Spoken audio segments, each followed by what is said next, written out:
Breaking news mga kabayan, sumabog ang tensyon sa Middle East.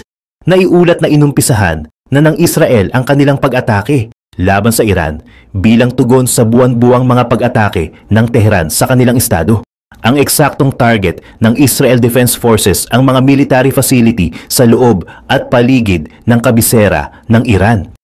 Pangalawang balita, nagpadala ang Germany ng mga sundalo sa Lithuania sa silangang bahagi ng NATO na ngayon pa lamang nangyari sa pagkahaba-habang panahon mula noong World War II. Ang mga sundalong ito ay magiging ganap na operational pagsapit ng taong 2027. At pangatlong mainit na balita, muling umatake ang Israel. Matinding airstrikes ang pinakawalan sa Syria. Tinarget ang Damascus, Hama at Homs. Bago tayo magumpisa, baka pwede pa like ng video na ito. Malaking bagay na to sa aming mga content creators. Maraming salamat po.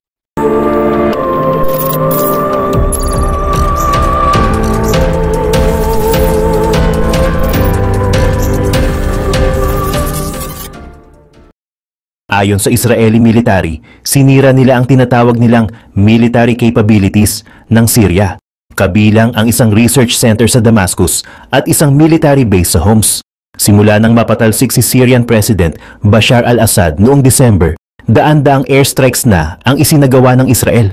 Lalong umiinit ang sitwasyon. Hanggang saan hahantong ang digmaan sa Middle East? Sinimulan na ng Israel ang kanilang atake laban sa Iran bilang tugon sa patuloy na opensiba ng Iran Regiment laban sa estado ng Israel. Sa kasalukuyan, isinasagawa ng Israel Defense Forces ang isang series of direct airstrike sa mga target na militar. Ang mensahe ng Israel ay malinaw. Isang babala sa Iran na hindi na nila papayagan ang patuloy na panggigipit at pag-atake mula sa kanilang mga kalaban. Ayon sa ulat ng Israel Channel 14, may report na isang malawakang atake laban sa Iran ang malapit ng simulan. Isang opensibang sinasabing hindi pa nagaganap mula nang magsimula ang digmaan. Maraming nagsasabing para itong World War. Pero ang totoo, ito'y bahagi lamang ng patuloy na kaguluhan sa Middle East. Ang tensyon ay lalong tumindi isang araw matapos ipahayag ng Supreme Leader ng Iran ang panawagan na dapat sirain ng Israel. Sinabi niya noong Sunday na isang relihiyoso, moral at makataong tungkulin ang pag-alis ng bansang Israel sa rehiyon. Sa Jerusalem, mabilis na tumugon si Prime Minister Benjamin Netanyahu na nagpadala ng mensahe sa tatlong pangunahing kaaway ng Israel, ang Hamas sa Gaza, ang Hezbollah sa Lebanon at ang mga Houthi sa Yemen. Ayon kay Netanyahu, epektibo ang ating military pressure laban sa Hamas, matibay ang ating depensa laban sa Hezbollah, at lubos kong pinahahalagahan ang aksyon ng United States laban sa mga Houthi. Ngunit hindi lang ito usapin ng banta. Nakikita mismo sa mga kilos ng Iran kung gaano sila kaseryoso sa kanilang paninindigan. Sa kabila ng mga babala mula sa Israel at United States, hindi umatras ang Iran. Bagkus ay lalo pa silang naging agresibo sa kanilang mga pahayag laban sa Israel. Kaya naman, hindi maiiwasang lumakas ang paniniwala na ang kasalukuyang airstrike ng Israel ay maaaring simula lamang ng isang mas malawak na digmaan. Kasabay nito, dumating ngayon sa Israel si United States Central Command General Michael E. Kurilla upang makipagpulong sa matataas na opisyal ng depensa at militar. Isa sa mga pangunahing agenda ng kanyang pagbisita ay ang tumitinding tensyon sa Iran. Ayon sa mga ulat, malaki ang posibilidad na pag-usapan nila ang isang malawakang air at missile strike laban sa Iran at ang posibleng koordinasyon sa pagitan ng Israel at United States. Dagdag pa rito, kumpirmado na nasa Diego Garcia Air Base ang 6 na United States Air Force B-2 Spirit bombers, isang malinaw na indikasyon na maaaring may pinaghahandaan ng United States. Sa unang pagkakataon, nakita sa satellite images ang buong fleet ng B-2 bombers sa base. Hindi natuwa ang Iran sa presensya ng mga ito dahil alam nilang maaaring ito ay isang pressure tactic upang pilitin silang makipagnegosasyon o di kaya'y isang malinaw na paghahanda para sa isang mas malaking opensiba. Kamakailan lang, nagbigay ng pahayag si dating Pangulong Trump tungkol sa sitwasyon sa Middle East. Maraming nangyayari sa Iran. Susubukan nating makahanap ng solusyon, pero kung hindi, magiging masama ang sitwasyon. Binigyang diin din niya ang posibilidad ng pagpapataw ng mas mabibigat na sanctions laban sa Iran kung hindi ito makikipagkasundo. Ayon sa kanya, kung hindi nadaya ang halalan, hindi sana nagkaroon ng problema sa Iran ngayon at wala ring nangyaring October 7 attack. Kung ako ang nasa posisyon, hindi ito mangyayari, pahayag ni Trump. Dahil sa mga pahayag na ito, ilang opisyal ng Iran ang nanawagan ng isang preemptive strike laban sa US base sa Diego Garcia. Gayunpaman, malabong magtagumpay ang Iran sa ganitong plano, lalo't napakalakas ng air defenses ng base. Sa satellite images, makikita ang iba't ibang missile systems ng Iran, kabilang ang Shahed 136B drone na may kakayahang maabot ang Diego Garcia. Pero sa dulo, isa lamang itong drone at malabong hindi ito mapabagsak ng depensa ng United States. Samantala, patuloy na pinalalakas ng US ang kanilang mga airstrike laban sa mga Houthi sa Yemen. Sa nakalipas na 2 linggo, walang patid ang pambobomba ng US laban sa mga kampo at pasilidad ng Houthi rebels. Hindi bababa sa 17 airstrikes ang naiulat sa mga lalawigan ng Saada at Amran, ayon sa Ansirola website ng mga Houthi. Bagamat sinasabi ng grupo na nagdulot lamang ito ng material damage, marami ang naniniwala na malaki na ang pinsala sa kanilang kakayahang lumaban. Patuloy naman ng pinalalakas ng Houthi rebels ang kanilang opensiba laban sa mga barkong pandigma ng United States at Israel. Sa kanilang pinakahuling operasyon, sinabi nila na inatake nila ang US aircraft carrier USS. Gayunpaman, wala pang kumpirmasyon mula sa United States tungkol sa pinsalang idinulot ng mga Houthi. Sa kabila ng patuloy na airstrikes ng US at Israel, patuloy pa ring pinapalipad ng mga Houthi ang kanilang mga drone at missile attacks. Kamakailan lang, nagawang pabagsakin ng mga Houthi ang isang US MQ-9 Reaper drone. Isang tagumpay para sa kanila na nagpapakitang hindi sila basta-bastang grupo ng mga rebelde, kundi isang seryosong banta sa seguridad sa Red Sea. Sa harap ng lahat ng ito, malinaw ang direksyon ng digmaan sa Middle East. Patuloy na lalawak, lalong iigting at magiging mas delikado para sa buong mundo. Habang ang Israel at United States ay patuloy sa kanilang military operations, ang Iran at mga kaalyado nito ay hindi basta-basta aatras. Nagsimula na ang misyon ng Amerika at walang plano ang Washington na umatras. Narito si National Security Advisor Mike Waltz upang ipaliwanag ang layunin ng operasyon. Gusto nating tiyakin na ang kalayaan sa paglalayag ay muling maibalik sa buong mundo nang walang banta ng mga rebelde na umatake sa mga sibilyang barko at walang panganib na maagaw ang mga tripulante at gawing bihag. Lahat ng opsyon ay nasa mesa ng Pangulo. Kailangan itong marinig ng Iran ng malinaw. Hindi ito katanggap-tanggap at titigilan natin ito. Matagal nang sumusuporta ang Iran sa mga kaalyado nitong grupo tulad ng Hezbollah, Hamas at mga militanteng grupo sa Iraq. Ngayon, ipinapasa nila ang kanilang mga armas at teknolohiya sa Houthis sa Yemen. Ngunit may malaking pagkakaiba. Mas sopistikado ang depensa ng Houthis. Mayroon silang advanced air defense systems, anti-ship cruise missiles, sea skimming attack drones at ballistic missiles. Hindi lang basta ilang pag-atake ang kanilang ginawa. Mahigit 175 na ang kanilang naitalang opensiba laban sa global commerce. Nakapagpalubog na sila ng ilang barko at patuloy nilang pinipilit ang kanilang presensya sa rehiyon. Ayon kay Waltz, kailangang maintindihan ng mga Amerikano kung ano ang nangyayari dito. Ang dating administrasyon ay nagbigay lamang ng mahihinang tugon. Ngunit si Pangulong Trump, papasok siya na may dalang matinding puwersa. Pananagutin natin hindi lamang ang Houthis, kundi pati na rin ang Iran na siyang nasa likod ng lahat ng ito, ani niya. Hindi lang pangkaraniwang armas ang ginagamit ng Houthis. Ayon kay dating Navy SEAL Chuck Farr, ang kanilang arsenal ay isang mapanganib na kombinasyon ng teknolohiyang drone, missiles at naval warfare. Lahat ay may pirma ng Iran. Sa pinakamababang antas, mayroon silang murang Iranian-made kamikaze drones tulad ng Shahed 136.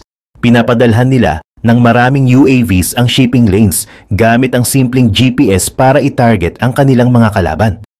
Ngunit sa kabilang banda, may kakayahan rin silang magpakawala ng advanced anti-ship ballistic missiles tulad ng Mohit at SF missiles ng Iran. Mga armas na kayang bumagsak sa target sa high-speed pace at may dalang 450 kg high explosive warheads. Bukod pa rito, ginagamit din nila ang Alamanap 2 cruise missiles na may kakayahang umatake ng mga target sa layong 120 kilometers. Ngunit ang mas nakakabahala, gumagamit rin ang Houthis ng unmanned surface vessels, mga bangkang pinuno ng pampasabog na kayang itarget ang mga barko sa dagat. Kadalasang inilulunsad ang mga ito mula sa Houthi-controlled ports tulad ng Hudaydah. Bagamat mabagal, kapag natamaan nito ang isang barko, tiyak na magkakaroon ng matinding pinsala. Sinasabing mayroon ding malawak na surveillance network ang Houthis na tumutulong sa kanilang mga pag-atake. Gumagamit sila ng coastal radars, surveillance UAVs, at maliliit na bangkang nagsisilbing spotters upang magbigay ng real-time targeting data sa kanilang missile crews. Mula nang simulan nila ang kanilang opensiba laban sa pandaigdigang paglalayag noong November 19, 2023, mahigit 40 barko na ang kanilang inatake. Isa sa pinakaunang target nila ay ang Galaxy Leader, isang Bahamian flagged carrier na may kaugnayan sa isang Israeli firm. Nagkaroon ng matinding sunog, 3 tripulante ang namatay, at ang iba ay napilitang tumalon sa dagat. Mabuti na lamang at mabilis na nakarating ang INS Kolkata ng Indian Navy upang sagipin ang mga nakaligtas. Pero hindi ganoon kaswerte ang Ruby Mar, isang Belize-flagged cargo ship. Tinamaan ito noong February 2024 at lumubog makalipas ang 2 linggo. Ang unang barkong tuluyang nawasak dahil sa atake ng Houthi. Marami pang barko ang nadamay sa patuloy na pag-atake. Noong January 16, 2024, tinarget ng ballistic missile ang MV Zugfia, isang Maltese-flagged Greek-owned ship na patungo sa Israel. Bagamat walang nasaktan, nagdulot ito ng matinding takot sa mga tripulante. Ang MV Genco Picardy, isang US-owned vessel, ay tinamaan ng drone sa Gulf of Aden noong January 17. Samantala, ang MV Islander ay nag-apoy matapos tamaan ng 2 missile noong February 22. Malinaw ang mensahe ng Houthi. Kahit anong barko na dumaan sa Red Sea ay pwedeng maging target.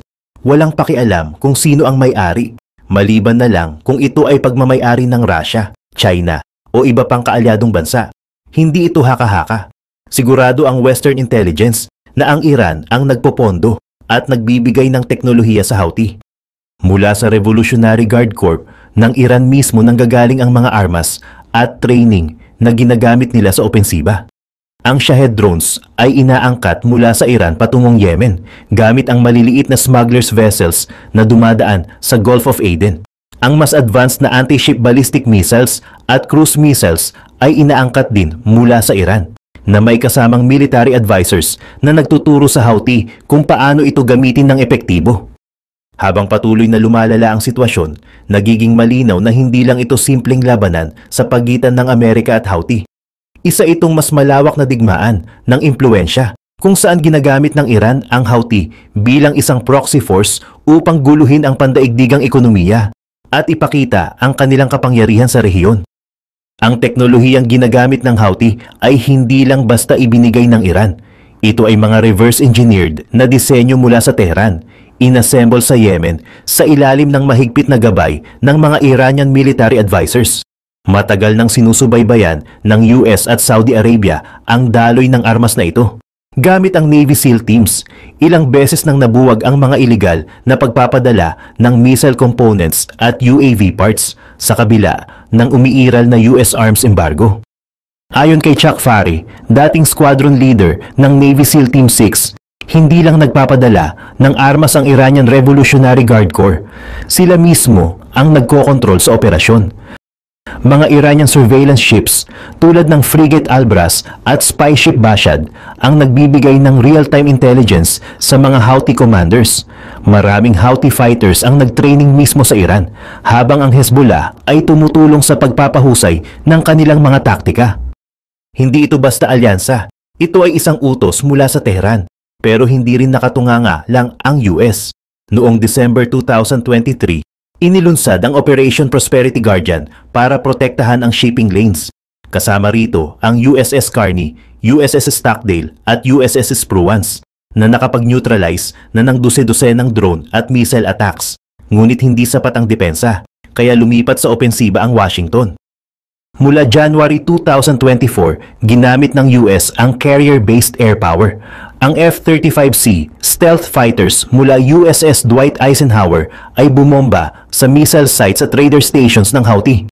Sinundan ito ng FA-18 Super Hornets at isang bihirang deployment ng B-2 stealth bombers noong October 17, 2024. Target, wasakin ang Houthi underground bunkers at weapons depots. Ayon sa CENTCOM, matagumpay nilang pinahina ang kakayahan ng mga rebelde, pero hindi nito napigilan ang kanilang pag-atake. Kontrolado pa rin ng Houthi ang baybayin ng Yemen mula Hudaida hanggang Midi, isang 200 miles firing line sa Red Sea. Patuloy ang Iran sa pagpapadala ng armas at patuloy ding bumabagsak ang mga missile at drones sa pandaigdigang shipping routes. 12% lang noon ng global trade ang dumadaan sa Bab el-Mandeb Strait, pero ngayon maraming shipping firms ang napipilitang umiwas, nagdudulot ng mas mataas na gastos at pagkaantala. Sa kabila ng mahigit 60 airstrikes ng US at UK noong January 11, 2024, mabilis nakaangkop ang Houthi.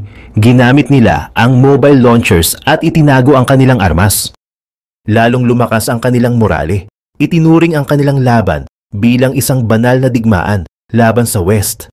Ang bawat pag-atake nila ay nagdaragdag ng kanilang reputasyon sa axis of resistance. Kaya patuloy ang laro ng taktika. Pinapakita ng US ang lakas nito, pero lumalaban pa rin ang Houthi. Para sa iba pang mga balita, Germany nag-deploy ng mga sundalo sa pintuan ng Russia. Inanunsyo ng Germany na ipapadala nila ang kanilang mga sundalo sa NATO's eastern flank sa Lithuania at magiging fully operational na ang unit na ito sa 2027. Ito ang unang pagkakataon na magpapadala ng permanent troops ang Germany sa isang foreign deployment simula pa noong World War II. Noon pa man, nag-deploy na ang Germany ng mga sundalo sa Afghanistan, pero hindi permanenteng deployment. Ayon sa report ng Newsweek, nag-reach out sila sa NATO para mag-comment. Ang Lithuania ay nasa gilid ng Belarus na alay ng Moscow at ng Russian exclave ng Kaliningrad. Dito malamang magsimula ang anumang future hostilities sa pagitan ng Moscow at ng NATO. Ang mga Baltic states na noon ay nasa ilalim ng kontrol ng Soviet Union ay nagsabi na hindi titigil si Russian President Vladimir Putin sa pagpapalawak ng kanyang teritoryo sa Ukraine. Ang hakbang ng Berlin at Vilnius ay ang pinakamalapit na tugon sa isyong ito. Noong December 2023, nagkasundo ang Germany at Lithuania sa isang multi-year roadmap action plan. Itinuturing ng dalawang bansa ang kasunduan bilang isang makasaysayang hakbang para sa kanilang bansa at para sa NATO bilang isang reaksyon sa agresyon ng Russia. Ang newly created 45th Armored Brigade ng Germany ay inactivate sa isang seremonya malapit sa Vilnius, ang kabisera ng Lithuania, ayon sa Bundeswehr. May temporaryo ng headquarters para sa unit na ito na nasa ilalim ng pamumuno ni Brigadier General Christoph Huber. Sa ngayon, mayroon itong 150 troops na inaasahang magiging 500 pagsapit ng katapusan ng 2025. Ayon sa plano, magpapadala ang Germany ng libu-libong sundalo sa Lithuania at magiging fully operational sila pagdating ng 2027 bilang unang permanenteng foreign deployment ng Germany mula noong World War II. Noong 2001 hanggang 2021, nag-deploy naman ng pansamantalang sundalo ang Germany sa Afghanistan. Ayon sa report ng German publication na Bild, naniniwala ang Germany's Federal Intelligence Service at ang kanilang mga armed forces na ang Moscow ay naghahanda para sa isang major war laban sa NATO. Pahayag ni Brigadier General Christoph Huber, mayroon kaming mahalagang misyon, ang siguraduhin ang proteksyon, kalayaan at seguridad ng aming Lithuanian allies dito sa eastern flank ng NATO. Ang brigade ay magiging operational na sa 2027 at magkakaroon ng permanenteng presensya ng hanggang 5,000 sundalo. Karamihan sa kanila ay mananatili sa isang barracks complex at military training area sa Rudninkay, 20 milya sa timog ng Vilnius, na kasalukuyang itinatayo pa. Hanggang sa matapos ang construction, ang mga sundalo ay mag-ooperate mula sa temporary base sa Lithuania. Pagkatapos ng deployment ng mga tropang German sa Lithuania, patuloy ang pagtaas ng tensyon sa iba pang bahagi ng mundo, partikular sa Middle East. Patuloy ang mga airstrike ng Israel sa Syria, kung saan tinarget nila ang mga lugar sa kabisera ng Damascus at sa mga probinsya ng Hama at Homs. Ayon sa mga pahayag mula sa Israeli Army at lokal na media, ito ang pinakabagong set ng mga atake sa Syria, isang bansa na patuloy na gumugol ng lakas at ari-arian sa gitna ng matinding digmaan. Iniulat ng State-run Syrian Arab News Agency na ang mga atake noong Wednesday ay tumama sa Barze na bahagi ng Damascus, partikular sa mga paligid ng Scientific Research Center, pati na rin sa paliparan sa Hama. Kinumpirma ng Israeli military ang operasyon. Sinabing tinarget nila ang mga tinatawag nilang military capabilities sa mga Syrian military base sa Hama at sa T4 military airport sa Homs, pati na rin ang mga iba pang alleged military infrastructure sites sa Damascus. Simula nang mapatalsik si Syrian President Bashar al-Assad noong December, hindi humihinto ang Israel sa pag-ooperate ng kanilang airstrike sa Syria at nag-deploy na rin sila ng mga troops sa isang United Nations patrolled buffer zone sa mga inuokupang Golan Heights.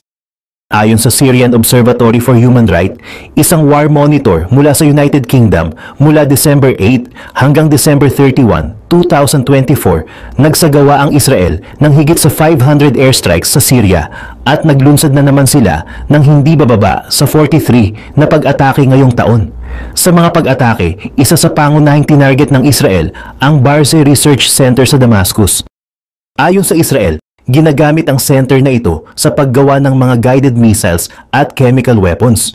Matatandaan na noong 2018, ang Western countries, kabilang na ang United States, ay naglunsad ng atake sa Ministry of Defense facility ng Syria na ayon sa kanila ay may kinalaman sa chemical weapons infrastructure ng bansa. Noong nakaraang buwan, iniulat ng Israel na pinuntiryan nila ang T4 military base sa Homs ng 2 beses. Tinatarget ang mga military capabilities sa nasabing base. Kamakailan, iniulat din ng Syrian state media na ang mga airstrikes ng Israel ay tumama sa Latakia province sa baybayin ng Syria, kung saan iniulat ng SOHR na mga munitions depots ang binagsak. Ang mga airstrikes ng Israel ay patuloy na pinapalakas ang tensyon sa rehiyon. At ayon kay European Union Foreign Policy Chief Kaja Kallas, nagbanta siya na ang mga strike ay unnecessary at magdudulot lamang ng mas matinding sitwasyon sa Middle East. Samantala, ang Ministry of Foreign Affairs ng Syria ay nag-akusa sa Israel ng pagsasagawa ng isang kampanya laban sa stability ng bansa. Isang hakbang na nagpapakita ng patuloy na hidwaan at tensyon sa rehiyon.